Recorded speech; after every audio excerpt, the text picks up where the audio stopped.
मेरा एक दोस्त रावलपिंडी में रहता था। ये दोस्त मुझसे उम्र में सीनियर भी था, शादीशुदा भी और बाल बच्चों वाला भी। मैं सर्दियों के दिनों में इससे मुलाकात के लिए रावलपिंडी आ गया। हमारा प्रोग्राम था हम दोनों चंद दिन रावलपिंडी रहेंगे, इसके बाद बर्फबारी देखने के लिए मरी चले जाएंगे और मैं एक हफ्ता गुजार कर वापस बहावलपुर आ जाऊंगा। मैं 10 घंटे के तवील सफर के बाद शाम के वक्त रावलपिंडी पहुंचा। शहर शदीद सर्दी की लपेट में था। मैं रिक्शा लेकर दोस्त के घर पहुंच गया। उसने दरवाजे पर मेरा इस्तकबाल किया। मैं गर्म जोशी से इससे लिपट गया।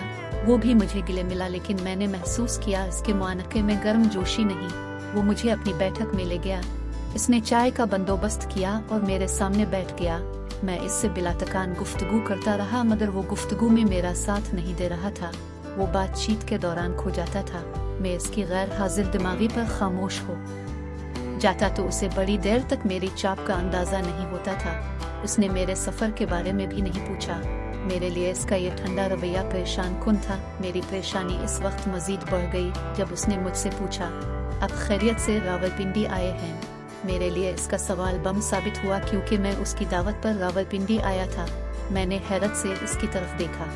उसने दूसरा सवाल पूछा, अब कितने दिन रावलपिंडी में हैं और कहाँ रहेंगे? मेरी परेशानी इंतहा को छूने लगी, क्योंकि मैं इसके घर ठहरने के लिए आया था। मेरा सामान तक इसके ड्राइंग रूम में पड़ा था। मैं परेशानी के आलम में इसे देखता रहा और वो खोए हुए अंदाज में मुझे घूरता रहा। मुझसे कोई बात न बन पाई तो मैंने जवाब दिया, मैं वैसे ही एक दिन के लिए रावलपिंडी आया हूँ, कल वापस चला जाऊंगा और होटल में रहूंगा। उसने इस बात में सर हिलाया और निहायत रूखे अंदाज में कहा, आप अगर मजीद एक दिन रुक जाएं तो हम खाना इकट्ठा खाएंगे। मैंने गुस्से से इसकी तरफ देखा, चाय का कप मेज पर रखा, अपना बैग उठाया और बैठक से बाहर निकल गया। वो अपनी कुर्सी पर बैठकर मुझे जाते हुए देखता रहा। उसने मुझे खुदा हाफिज तक कहना मुनासिब ना समझा। मैं शदीद गुस्से में था। मैं वहाँ से मरी रोड पर आया, वहाँ सस्ता सा होटल लिया, नींद की गोली खाई और गहरी नींद सो गया। मैं अगले दिन बहावलपुर वापस आ गया, मगर मुझे दोस्त के रवैये ने अंदर से बुरी तरह तोड़ दिया। मैं इस शख्स को दुनिया का बदतमीज तरीन, गैर मुहज़्ज़ब तरीन और मतलबी समझने लगा।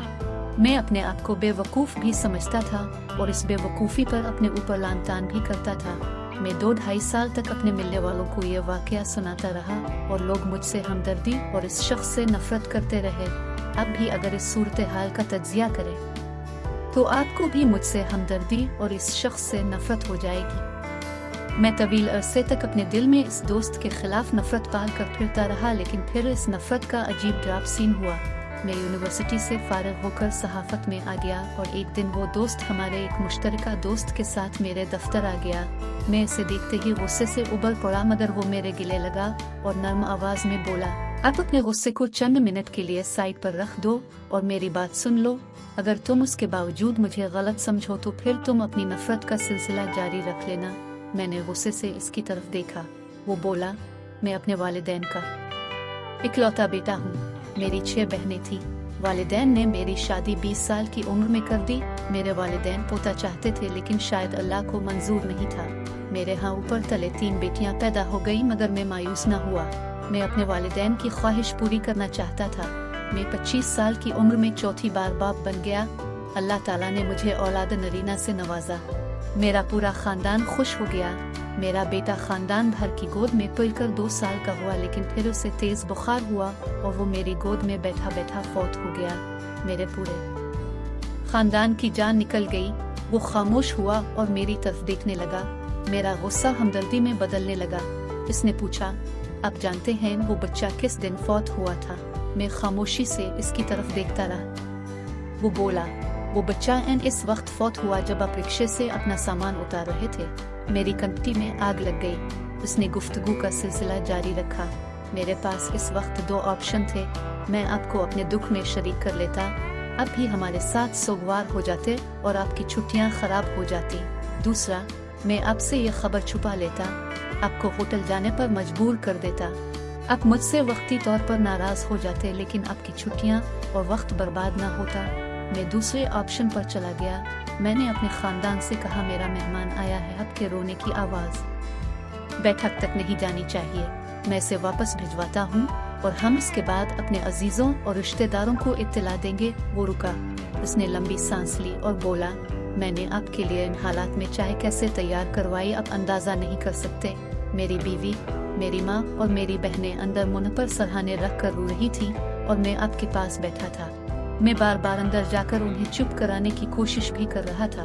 मैं इस वक्त गहरे सदमे में था, चुनांचे मुझे आपकी बातें समझ नहीं आ रही थी। अब जब नाराज हुए और अपना सामान उठाया तो मेरी टांगे बेजान हो गई। मैं आपके साथ अलिफाटे कर बाहर तक न जा सका। मैं कुर्सी पर बैठा रहा। अब जो ही गली से बाहर निकले, मेरे अंदर से चीख निकली और उसके बाद मेरे पूरे खानदान ने मातम शुरू कर दिया। ये गहरा सदमा था। इस सदमे ने पहले मेरी माँ की जान ली और उसके चंद माह बाद मेरे वालिद भी फौत हो गए। फिर मेरी बीवी बीमार हो गई और मैं पे दर पे सदमों का शिकार होता चला गया। मैं अब जरा सा संभला हूँ तो मैं अपनी पोजीशन क्लियर करने के लिए आपके पास आ गया। वो खामोश हुआ तो मेरी आंखें बरसने लगी।